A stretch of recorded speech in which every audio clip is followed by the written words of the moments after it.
Olá, bem-vindos à Igreja no Mundo Magazine, o programa da Fundação AIS aqui na sua televisão. Sou o Paulo Wade e ao longo dos próximos 50 minutos vamos focar a nossa atenção na vida da Igreja Católica, especialmente em relação aos cristãos perseguidos, à Igreja que sofre. Há sempre uma panela ao lume em casa das irmãs em Oruro. A congregação, fundada pela primeira santa da Bolívia, é ponto de encontro e de refúgio para os mais pobres dos pobres desta região. A sociedade ignora-os, nem repara nos indigentes que se escondem nas sombras das esquinas das ruas, mas para a irmã Nelly Soria, das missionárias cruzadas da Igreja, todos eles são preciosos, é que todos eles são rostos de Deus.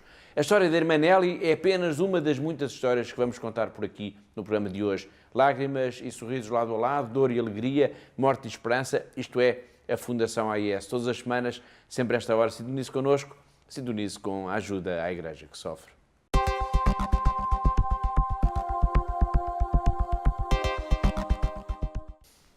Vamos então ao primeiro tema do programa de hoje, em que contamos, como habitualmente, com a presença da Catarina Martins de Betancourt, aqui em estúdio. Olá, Catarina. Olá, Paulo. O programa de hoje arranca com a notícia trágica do incêndio de grandes proporções que destruiu grande parte da Catedral de Notre-Dame, em Paris. O fogo, que ocorreu no segundo dia da Semana Santa, deixou o mundo incrédulo perante a força das chamas que devoraram um dos símbolos da Europa cristã. Classificado mesmo como trágico, o incêndio provocou reações de pesar um pouco por todo o mundo. Na verdade, ninguém ficou indiferente às chamas que consumiram parte considerável da Catedral de Notre-Dame, um tesouro cultural também francês e da humanidade. A notícia deste incêndio, que as autoridades consideraram ter sido causado de forma acidental, trouxe à luz do dia, porém, de novo, a questão da profanação e do vandalismo que tem atingido dezenas de igrejas francesas nos últimos meses. Vamos agora recordar aos nossos telespectadores, Catarina, o que é que tem acontecido em França? Bom, Paulo, nos últimos meses, mais de uma dezena de igrejas foram profanadas nos últimos meses em França e incêndios danificaram, em alguns casos de forma muito grave, espaços como, por exemplo, a Igreja de São Sulpício em Paris. Na semana passada demos conta aqui no nosso programa da divulgação de alguns dados que atestam que se tem registrado mesmo uma média de quase 3 ataques por dia contra igrejas católicas em França. Sim, Paulo. De facto, os relatórios de segurança interna que foram divulgados nos últimos dias referem que houve milhares de casos de vandalismo nas igrejas, com 1.063 ocorrências registadas só no ano passado, o que dá, então, quase os 3 casos por dia. À violência criminosa juntou-se agora a destruição, ao que tudo indica, acidental, de grande parte da estrutura da Catedral de Notre-Dame, em Paris. Já agora, uma nota. No passado dia 29 de março, há menos de um mês, portanto, decorreu precisamente na Catedral de Notre-Dame mais uma iniciativa da Fundação AIS, chamada Noite de Testemunhos. Organizada pelo Secretariado Francês da Ajuda à Igreja que Sofre, a Noite de Testemunhos foi uma jornada de divulgação e de partilha, como o nome, aliás, indica, de testemunhos da Igreja perseguida no mundo. Menos de um mês depois, a Catedral foi devorada pelas chamas.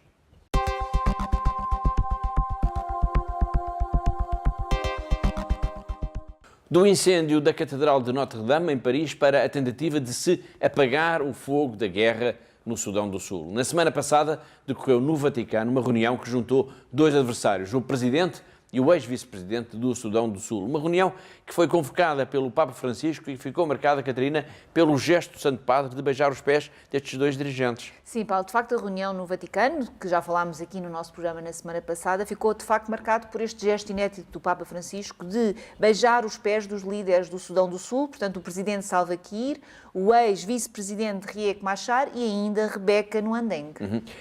A reunião ficou marcada por esse gesto e pela vontade, reafirmada também pelo Santo Padre, de visitar o Sudão do Sul num futuro próximo.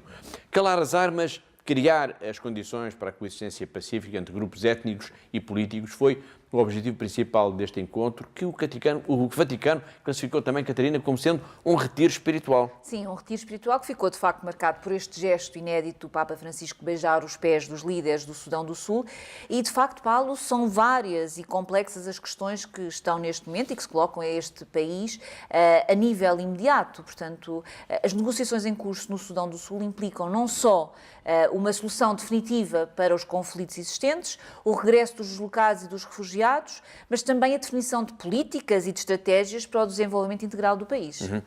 O O conflito no Sudão do Sul entre partidários de Salva Kiir e de Riek Machar esconde também uma questão complexa de características étnicas entre as etnias Dinka e Nuer. Em resultado deste conflito armado, que já causou quase 400 mil mortos, o Sudão do Sul mergulhou numa profunda crise humanitária com milhões de deslocados. No final do encontro, o Papa Francisco lembrou que Deus confiou aos líderes políticos e religiosos em todo o mundo a tarefa de guiar os povos no caminho da paz e do progresso e que irá cobrar tudo isso mais tarde. Vamos agora recuperar essa afirmação do Papa Francisco.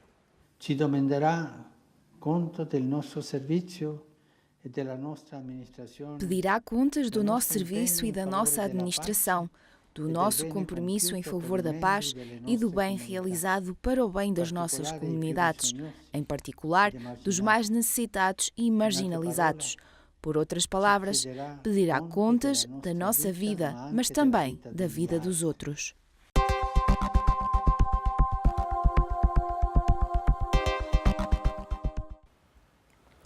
Ainda focados no Sudão do Sul, referir que a paz é mesmo uma urgência, pois a guerra tem servido para as situações mais terríveis, nomeadamente a utilização de crianças-soldado. Crianças que, em vez de serem enviadas para a escola, são mandadas para o mato, para o meio dos combates, com uma arma às costas.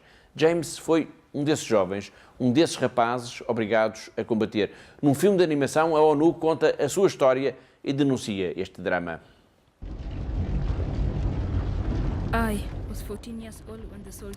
Eu tinha 14 anos quando os soldados me levaram. Eu estava no rio com os meus amigos quando aconteceu. O James era um bom filho. Ele costumava ir pescar com os amigos depois da escola para trazer comida para casa. Eles disseram-me: combate connosco ou morres.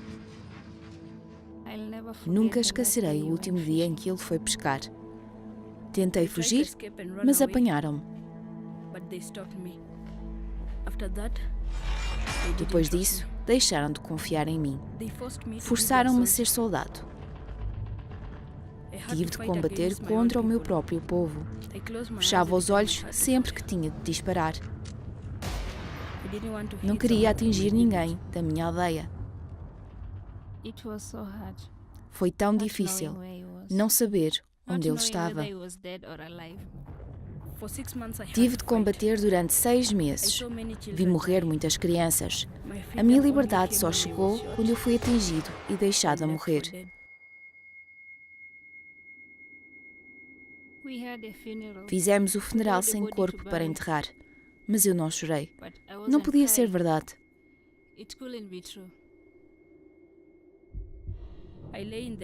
Estava deitado na erva sozinho e a morrer. Passaram 2 dias, até que me encontraram. Acordei num hospital em Juba, vivo, mas longe de casa. Passaram 3 anos desde aquele dia no Rio, o dia em que pensei que nunca mais voltaria a ver a minha mãe.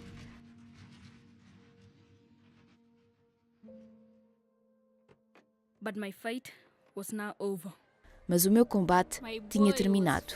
Finalmente, o meu menino tinha regressado a casa.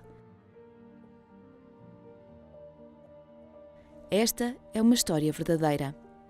O James foi uma criança soldado no Sudão do Sul e regressou para junto da mãe e dos irmãos em julho de 2017. Mais de 19.000 crianças no Sudão do Sul ainda estão a ser usadas pelos grupos armados e pelo exército. A Unicef, no sul do Sudão, está em conversações com o governo e os grupos armados para pôr um fim e impedir o recrutamento e uso de crianças na guerra.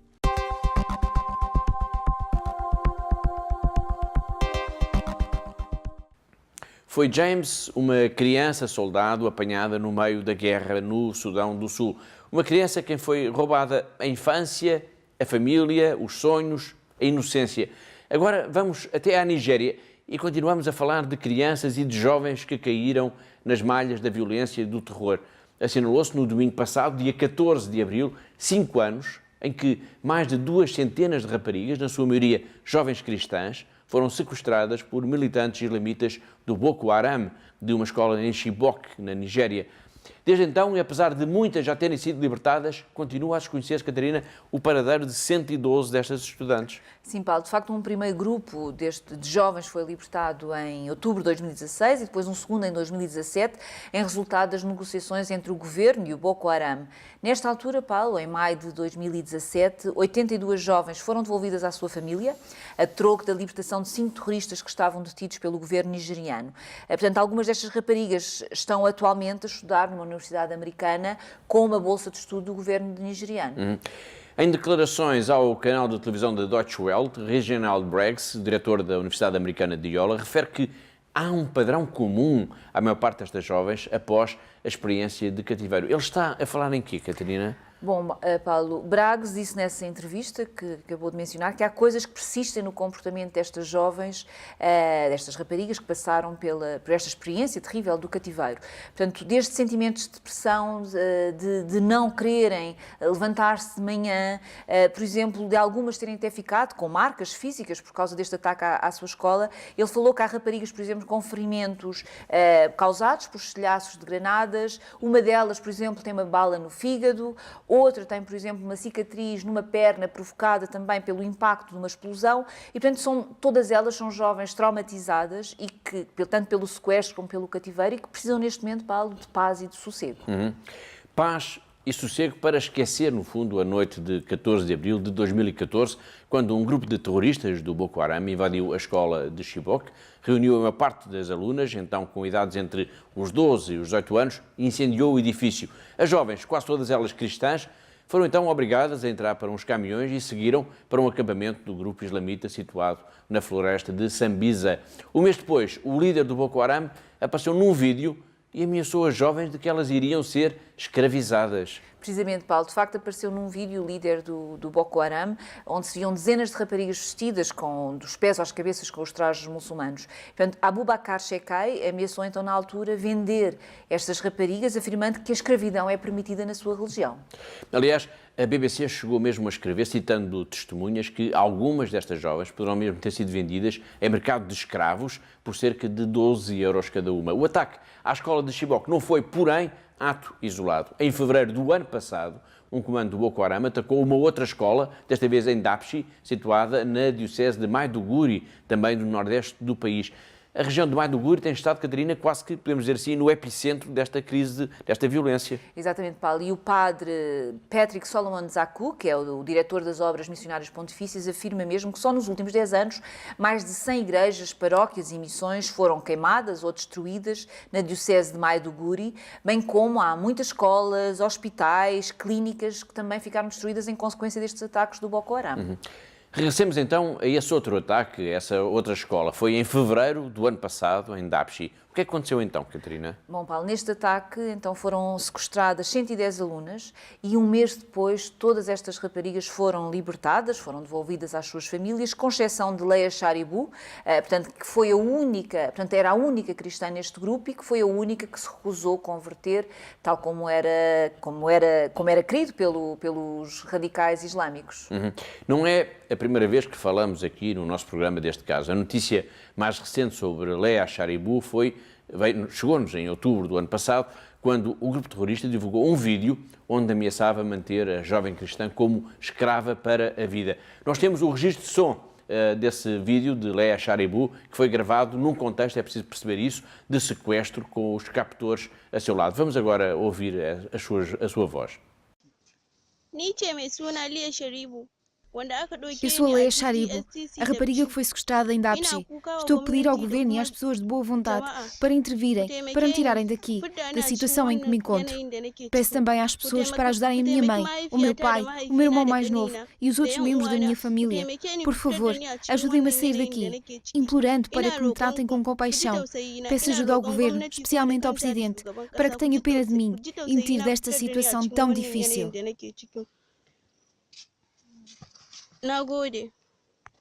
Foi Leia Sharibu no registro de som retirado no vídeo enviado pelos terroristas como prova de vida de que a jovem cristã continua sequestrada pelo Boko Haram. Calcula-se que atualmente cerca de 2.000 mulheres, meninas e rapazes estejam em cativeiro deste grupo terrorista.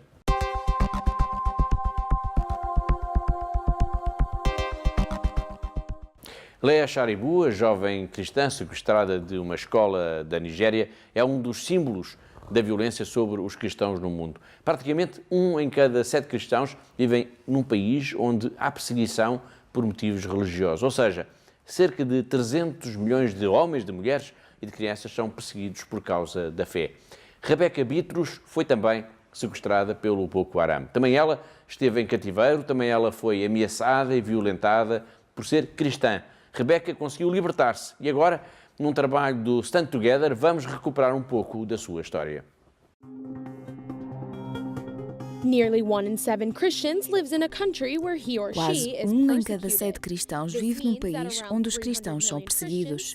Isto significa que 300 milhões de cristãos diariamente sofrem por causa da sua fé. Estes números refletem a realidade diária, que infelizmente é desconhecida do público em geral. É por isso que iniciativas como a Stand Together pretendem dar voz àquelas vítimas que não a têm. Nós não quisemos e não queremos ser cúmplices desse silêncio e indiferença. Não queremos ser cúmplices desse destino tão desumano. Por isso, lançamos esta iniciativa. Esta conferência em Roma, organizada pela Stand Together e a Embaixada dos Estados Unidos da América, junto da Santa Sé, reuniu organizações que lutam pela liberdade religiosa em todo o mundo e ajudam quem não desfruta deste direito. A AS fala desde 1947. Os cristãos conhecem a perseguição há muito tempo, pois além de serem uma comunidade pacífica, são uma comunidade pacificadora.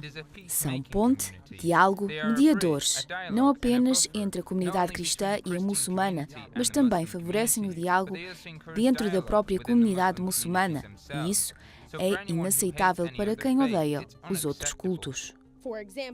Essa é uma pluralidade inaceitável. Por exemplo, para Boko Haram, que continua a semear o terror na Nigéria, uma das suas vítimas foi esta mulher, Rebeca Bitrus, que há alguns meses contou em Roma o seu terrível cativeiro nas mãos destes extremistas.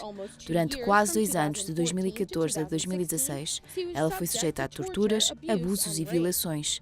Nesta conferência, voltou a ouvir-se a sua história. Ela disse que, infelizmente, a situação naquela área não melhorou muito. Foi horrível o sofrimento pelo que passei quando fui raptada pelo Boko Haram. Ninguém devia ter de passar por coisas assim. Mas agora que estou em liberdade, dou graças a Deus por poder dormir, comer, beber e rezar. Posso fazer as coisas positivas. Contudo, muitos cristãos em países como a Nigéria ou o Paquistão não renegam a sua fé, mesmo quando a sua vida ou a dos seus entes queridos corre perigo. Por esta razão, iniciativas como esta conferência em Roma e o projeto Stand Together assumiram a missão de assegurar que as suas histórias não caiam no esquecimento.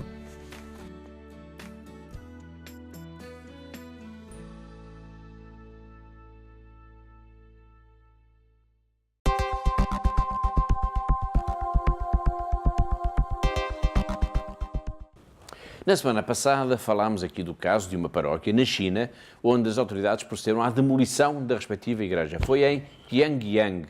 E voltamos agora a falar da China, pois desta vez centenas de fiéis impediram para já a demolição do santuário mariano da diocese de Fengxiang. Foram 200 de fiéis que se mobilizaram, Catarina, na defesa deste santuário. Sim, Paulo, pelo menos 200 de fiéis, portanto, concentraram-se na semana passada. Na escadaria que conduz então à entrada deste santuário mariano de Mujiaping, situado na diocese de Fengxiang, como uma tentativa desesperada para evitar a demolição deste edifício pelas autoridades. Um destes fiéis, citado por uma agência de notícias do Brasil, disse mesmo que estavam dispostos a dar a sua vida em defesa deste santuário. O objetivo das autoridades é a destruição do templo, tendo por efeito deslocado para o local pelo menos 600 funcionários do governo comunista chinês, acompanhados por forças policiais. Como disse há pouco, os fiéis estão preocupados, pois não se trata de um caso isolado nesta diocese. No passado dia 4 de abril, as autoridades arrasaram também por completo a igreja de Pyongyang. A demolição desta estrutura, que foi objeto de um registro de vídeo impossibilita agora que a comunidade cristã se reunir e de fazer, no fundo, o seu trabalho, Catarina, em favor da comunidade. Sim, de facto, Paulo, sem o edifício agora destruído pelas autoridades, a paróquia fica impossibilitada de continuar a reunir-se e também inviabiliza o trabalho que algumas religiosas tinham neste espaço e que era um trabalho que era não só de consultas, portanto, um apoio médico, mas também da distribuição de remédios para a população local, que, segundo a agência de notícias Asia News, é muito pobre.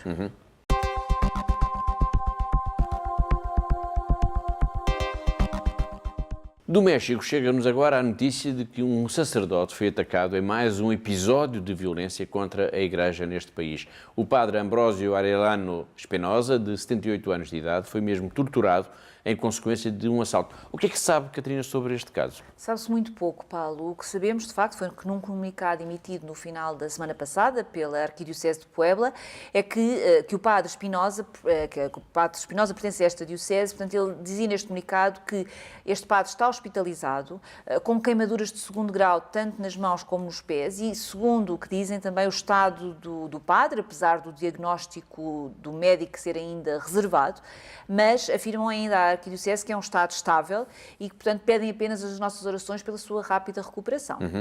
O ataque contra o padre Espinosa revela um quadro de grave violência contra a Igreja no México nos tempos mais recentes. Sim, Paulo, só nos primeiros meses de 2019 houve 5.649 homicídios no México, que significa um aumento de quase 14% face ao mesmo período do ano passado, Paulo. De facto, a violência no México transformou-se quase que num padrão comum, em 15 das suas cidades a integrarem o terrível ranking das 50 cidades mais perigosas do mundo. Dom Francisco Moreno Barrón é o arcebispo de Tijuana, no México, desde há cerca de 2 anos. Esta diocese tem uma das maiores fronteiras do mundo. Todos os dias passam por lá milhares e milhares de pessoas, de veículos e de mercadorias. Uma das características da diocese, além desse aspecto, é a violência presente também no dia-a-dia. O arcebispo de Tijuana, numa mensagem gravada para a Fundação AES, faz-nos agora o retrato deste pedaço do México. Nos encontramos en la frontera más grande del mundo. Estamos na maior fronteira do mundo, onde todos os dias transitam 170.000 pessoas, 60.000 veículos e 10.000 caminhões de mercadorias. Toda esta realidade coloca um verdadeiro desafio à Igreja peregrina nestas terras. Cheguei há 10 meses a esta bendita diocese e percebo que está muito acentuada a violência em diferentes aspectos. E um tema que também nos marca muito é a realidade das imigrações. Por um lado, as expressões de violência são diárias, desde a pequena violência nos lares, matrimónio ou na rua até à morte violenta das pessoas. Muitas vezes, tudo isto está diretamente ligado ao narcotráfico.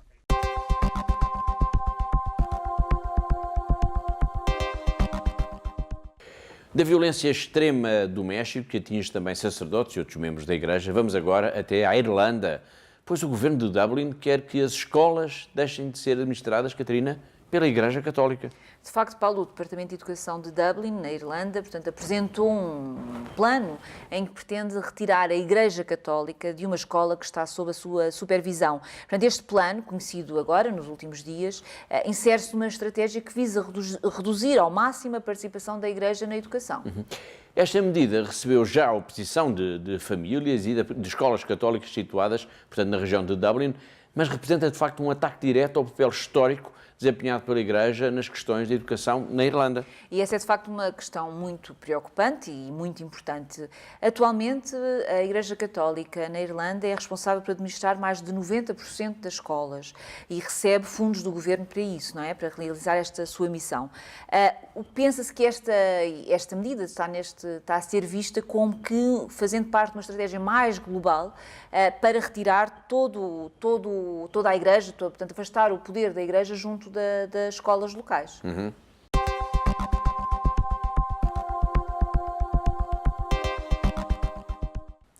Da Irlanda vamos agora até ao Laos, pois 3 cristãos norte-americanos foram detidos neste país por distribuírem Bíblias e material de evangelização em aldeias. Sim, Paulo, estes homens, identificados apenas por Wayne, Autumn e Joseph, são 3 americanos que terão ficado, portanto, retidos num hotel sem os seus passaportes, que foram, entretanto, confiscados pelo governo. Para já, desconhece qual a acusação concreta que pende sobre estes 3 cristãos norte-americanos. A Embaixada dos Estados Unidos já foi informada sobre esta situação e está, portanto, a acompanhar o caso. Este incidente vem lembrar a prisão de pelo menos 7 cristãos em dezembro do ano passado, logo após as celebrações do Natal. Vamos agora recordar o que é que se passou então, Catarina? Claro que sim, Paulo. Portanto, como a Fundação AIS revelou na altura, portanto, estas detenções ocorreram no passado dia 29 de dezembro, na igreja de Nakanong, portanto, numa aldeia situada na província de Savannakhet, e segundo a ONG Human Rights for Laos Religions Freedom, portanto, os agentes da autoridade terão, sob a acusação que estavam a preparar uma liturgia do Natal sem a devida autorização, portanto, eles entraram neste templo, invadiram o templo. Mais tarde, estes agentes terão regressado a este templo para a detenção de 4 outros cristãos, tendo cortado na altura o fornecimento de eletricidade para evitar, portanto, que o edifício continuasse ativo, e destruíram também igualmente tanto o sistema de som e apreenderam pelo menos 3 telemóveis.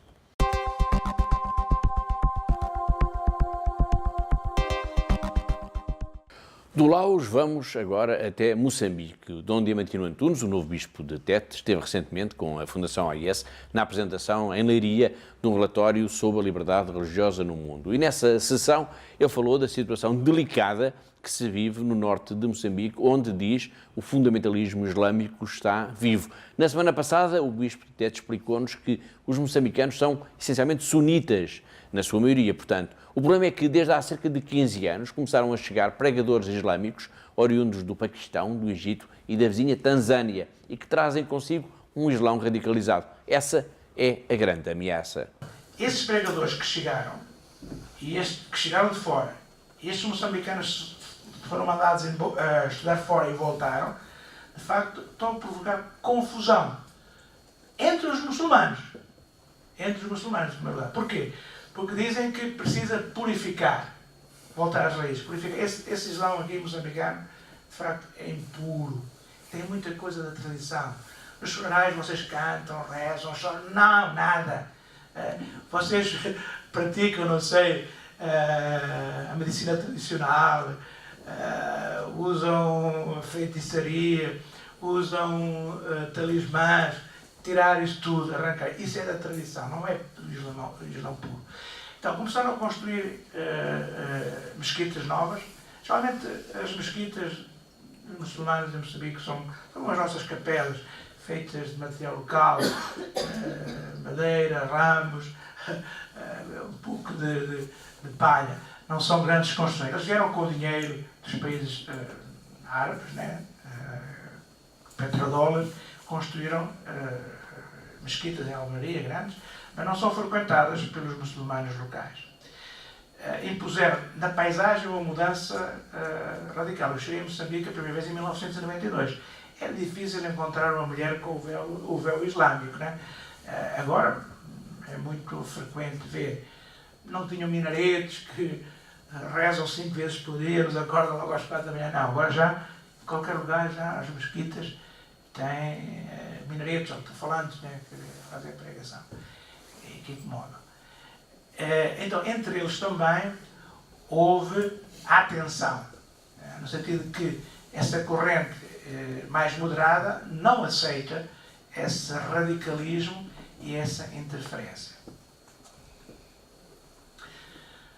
Nos últimos, desde 2017, há algo bastante complexo que está a acontecer no norte de Moçambique, na província de Cabo Delgado, que são ataques de grupos islâmicos em aldeias muçulmanas.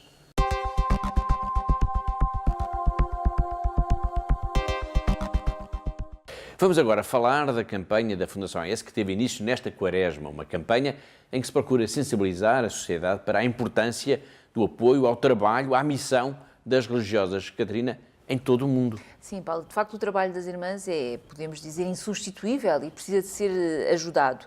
E, portanto, não basta nós dizermos que o trabalho que estas irmãs fazem diariamente é extraordinário. Portanto, o lema da nossa campanha, portanto, mulheres extraordinárias, graças a Deus, graças a si, portanto, diz tudo. De facto, elas precisam de ajuda para poderem ajudar a comunidade. E, portanto, é aí, Paulo, que nós entramos, é aí que cada um de nós pode entrar e pode colaborar neste sentido de ajudar as irmãs a continuar a desempenhar o seu papel, a sua missão. E, portanto, de facto, tudo o que nós pudermos fazer por estas mulheres que são enamoradas de Deus é sempre pouco. E, portanto, e nada paga o amor gratuito, Paulo. Uma das muitas irmãs que corporizam a campanha da Quaresma da Fundação AIS é a irmã Sâmia. Ela vive em Homs, onde a guerra na Síria começou. Fez agora 9 anos. E ela trabalha com quem? Trabalha com crianças e com jovens com deficiência. A irmã Sâmia enviou-nos uma pequena história sobre si, o seu trabalho e a vida na Síria, um país ainda em guerra. اسمي سامية جريش. بعيش اليوم بحمص سوريا، هالمدينة اللي دمرتها الحرب من 8 سنين. هالحرق اللي هيدا الشيء اللي خلى كتير من العائلات انهم يفقدوا الامل. بالرغم من الدمار اللي بيحيط فينا بهالمدينة لحتى نرجع نبنيها. أنا راهبة. بالرسالة منفتش عن الناس الأكثر حاجة وعوز للخدمة. بشتغل أنا مديرة حالياً بمركز حبة الخردل للأطفال اللي عندهم الإعاقة الذهنية. كمان بمرافقة الشبيبة بالتعليم المسيحي والكنيسة. بنفس الوقت نحن منحاول نرجع نحسسهم إنه الله بعده موجود، وإنه بفضله وبالصلاة نحن بنقدر نتحمل هالظروف الصعبة. بداية دعوتي بحثت لحتى أن يكون أخت أعيش الحياة الروحية والحياة الرسولية. وضعتني الحرب بامتحان صعب. الجزء الكبير بحياتنا اليومية هو إنه نهتم بالشعب لأكثر حاجة، اللي هو كمان بجسد محبة الله على الأرض. نتشكر اليوم جمعية الICN على كل الدعم والمساعدة.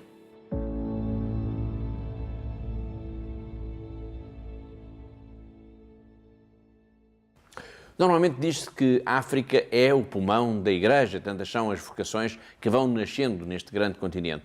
E quanto a irmãs, Catarina, que histórias é que nós podemos contar aos nossos telespectadores? Bom, Paulo, podemos contar a história da irmã Cecir, das Irmãs Palutinas, no Ruanda. Portanto, o Ruanda é um país ainda muito marcado pelo colonialismo e pelas desavenças tribais que deram origem mesmo a um terrível massacre. De facto, importa sublinhar isso, o Ruanda está como que dividido em duas grandes etnias, os Hutus e os Tutsis. E há pouco mais de 20 anos ocorreu um dos maiores massacres dos tempos modernos. Calcula-se que cerca de 800 mil Tutsis morreram às mãos dos Hutus. Este massacre, essa matança, ficou conhecida mesmo como o genocídio do Ruanda. Exatamente, Paulo. E esta irmã Cecir nasceu e vive e trabalha no Ruanda, tem 49 anos de idade e ela cuida de órfãos, de idosos, trabalha num centro de saúde, num jardim de infância, em escolas e também visita várias pessoas nas suas casas. Muito bem, vamos agora então ver a irmã Cecir a falar do seu trabalho tão difícil e tão necessário. Ela gravou também uma pequena mensagem para nós, para os nossos telespectadores. Hello, I'm Sister Cecilia. I live in Rwanda, a beautiful country in the heart of Africa.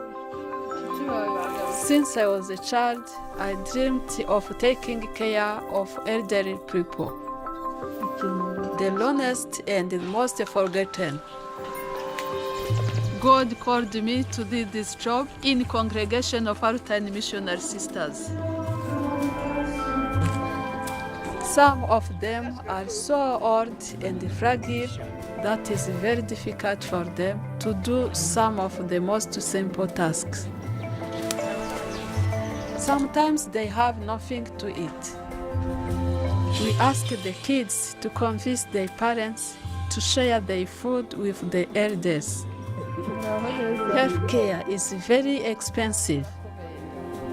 We provide them basic medical treatments at our dispensary. Many of them live with serious trauma from the past. when 1 million of us were killed during the genocide.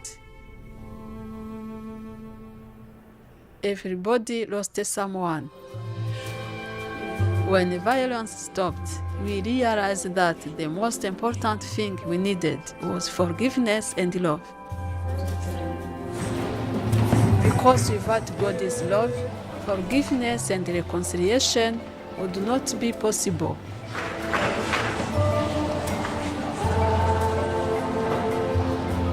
All that is possible because of you. Thank you, ACN.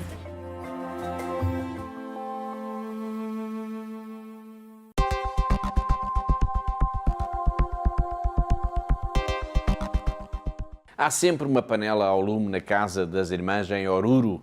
A congregação fundada pela primeira santa da Bolívia é ponto de encontro e de refúgio para os mais pobres dos pobres desta região. A sociedade ignora-os, nem repara nos indigentes que se escondem nas sombras das esquinas das ruas, mas para a irmã Nelly Soria, das missionárias cruzadas da Igreja, todos eles são preciosos, todos eles são rostos de Deus. Vamos agora conhecer, com a ajuda da Pilar Rocha, a história da irmã Nelly, a história de mais uma mulher extraordinária.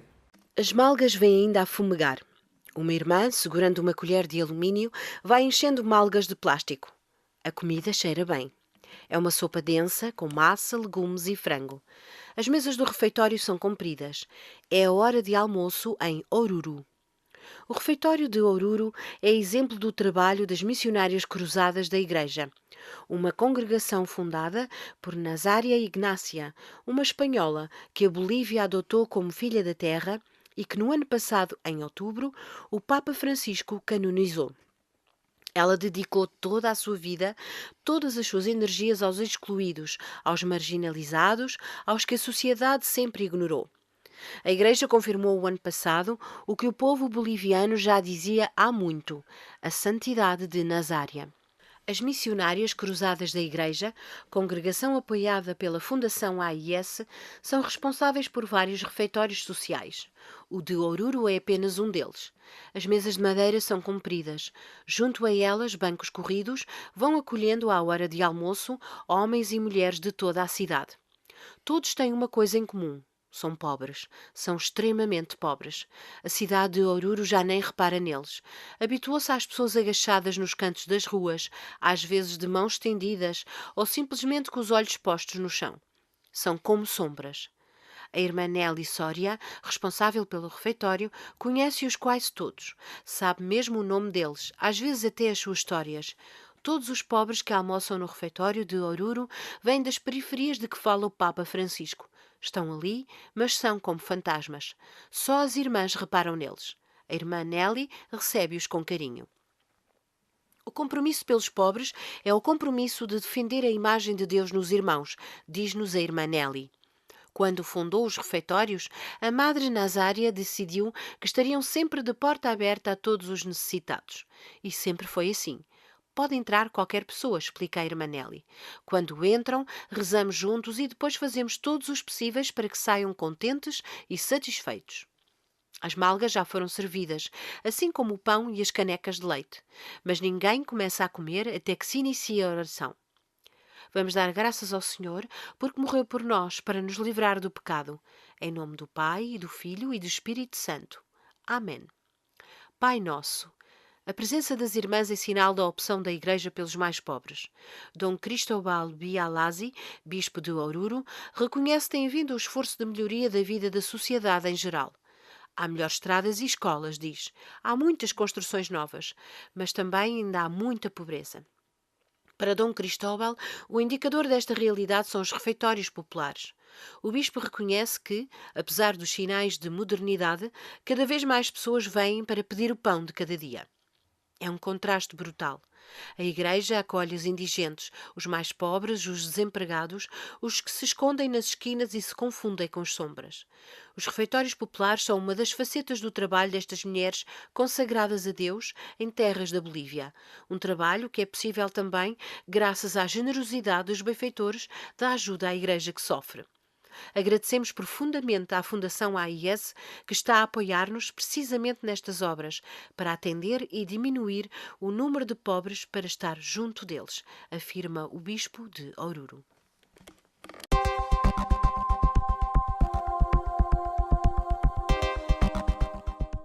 Síria, numa pequena vila relativamente perto da fronteira com o Líbano, a vila de Cara, vive no mosteiro de São Tiago Mutilado uma jovem freira portuguesa, a irmã Miri. Hoje a irmã Miri vai explicar-nos que o país vive ainda em grandes constrangimentos. Falta luz elétrica com muita frequência, o gás é racionado e caro, e tudo isto acontece quando os rigores do inverno ainda se fazem sentir. Como vamos escutar já de seguida a irmã Miri a dizer, ainda em março nevou em Cara. Já vos tinha dito há algum tempo a questão da penúria de energia neste inverno, que continua a estar frio, ainda agora no início de março tem nevado e toda a gente se queixa que não há gás. Disseram que há 2 ou 3 semanas que não vem gás até Cara. E depois também é racionado uma bilha de gás por mês para cada família. E depois toda a gente se quer aquecer. Eletricidade também falta muito. Há dias em que há falta de eletricidade durante 4 horas e depois há 2 horas de eletricidade. E assim, umas vezes há mais eletricidade, outras vezes menos, mas a questão da penúria é bastante grande. No outro dia passávamos na vila e víamos as filas para obter o gás. Toda a gente corre para ir e fica 12, 13, 4 e 5 horas na fila para obter uma bilha de gás quando ele vem. Ninguém percebe porque há tanta falta de gás, porque os poços do país foram recuperados, têm estado a ser recuperados e tem havido novos furos. Não se percebe a falta de gás, mas também há quem diga que a Síria está a pagar as dívidas da guerra com o gás. Por isso reservam um mínimo para a população, mas a maior parte é para pagar as dívidas contraídas para financiar a guerra na defesa do país.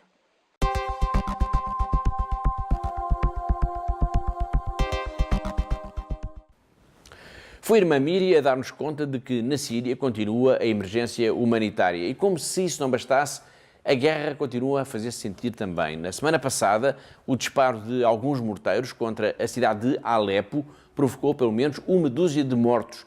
O ataque fez sentir-se especialmente no bairro de Khalidia.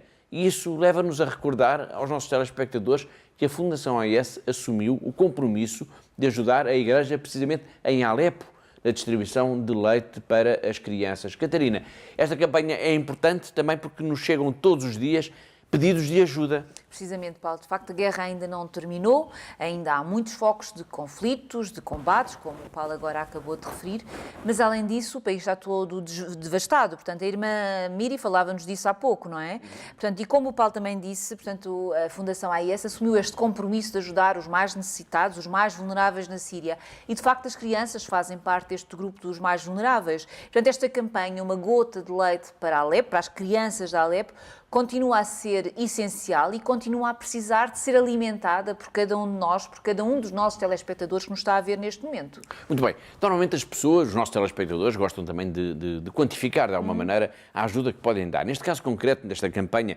uma gota de leite para as crianças de Alepo, o que é que nós podemos dizer? O que ajuda corresponde a quê na prática? Bom, Paulo, por exemplo, um saco de leite em pó, que é cerca de 1 kg de leite em pó, portanto, custa cerca de 5 euros. Um saco de leite, 1 kg, 5 euros. E isto dá para um mês, portanto, é a quantidade necessária para uma criança para um mês. E por isso, como podemos ver, com 5 euros podemos alimentar uma criança durante 5 euros. E, portanto, é este o desafio que eu deixo aqui aos nossos telespectadores. Portanto, quem quiser ajudar este projeto em concreto, ligue-nos, diga que quer ajudar as crianças de Alepo. Com estes 5 euros consegue alimentar uma criança durante um mês. Portanto, ligue-nos, vá ao nosso site e peça-nos mais informações sobre esta campanha.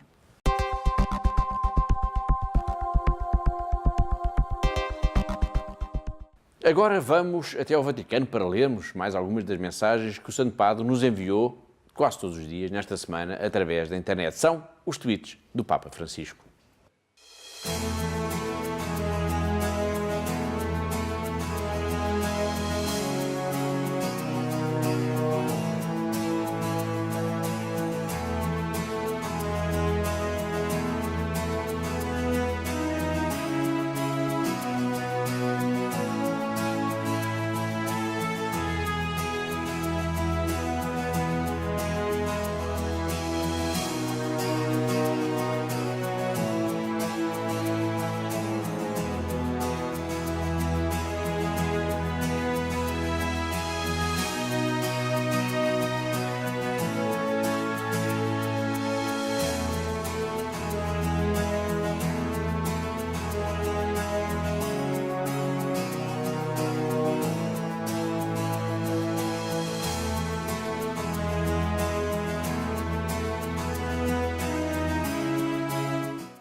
O nosso programa chegou praticamente ao fim. Tempo apenas para breves notas, dar conta aos nossos telespectadores do desafio do mês de abril e para lembrarmos que todos temos uma forma simples, prática e gratuita de ajudar a AIS através da doação de 0,5% do nosso IRS. Para já, vamos ao desafio do mês. Um desafio que nos vai levar até Moçambique por causa da tragédia que se abateu, Catarina, sobre este país irmão. Efetivamente, Paulo, menos de 24 horas depois do Arcebispo da Beira ter oficializado o pedido à nossa sede internacional da Fundação AIS, portanto, oficializado um pedido de ajuda, a ajuda à Igreja que Sofre desbloqueou de imediato uma primeira ajuda de emergência de 30 mil euros para apoiar a Igreja local. Portanto, as necessidades, como nós sabemos, Paulo, são muitas e a Fundação AIS continua, a nível internacional, disponível para ajudar e tem, como podemos dizer, uma linha aberta com a Beira, no sentido de, se for necessário mais ajuda de emergência, estamos disponíveis e queremos ajudar. Muito bem, então e quem nos está a ver neste momento lá em casa e também quer ajudar nesta campanha, já falámos aqui várias campanhas, mas esta também é importante, para Moçambique, o que é que pode fazer?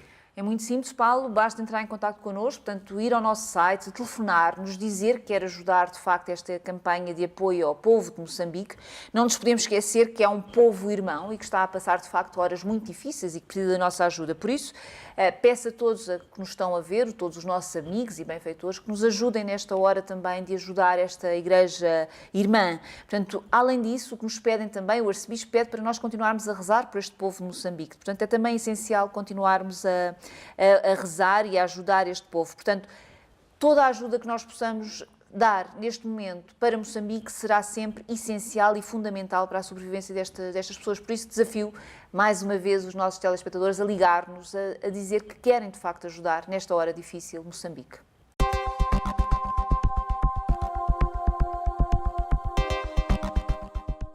Bom, e a segunda nota é para recordar que com uma simples cruzinha é possível ajudar a Fundação AIS e não custa nada. Nada mesmo, Paulo, e peço a todos os que estão também a ver lá em casa para não desperdiçarem esta oportunidade de ajudar a Fundação AIS com a tal simples cruzinha, como me dizia agora. De facto, todos nós preenchemos o nosso IRS e todos nós temos esta possibilidade de doar 0,5% do nosso IRS.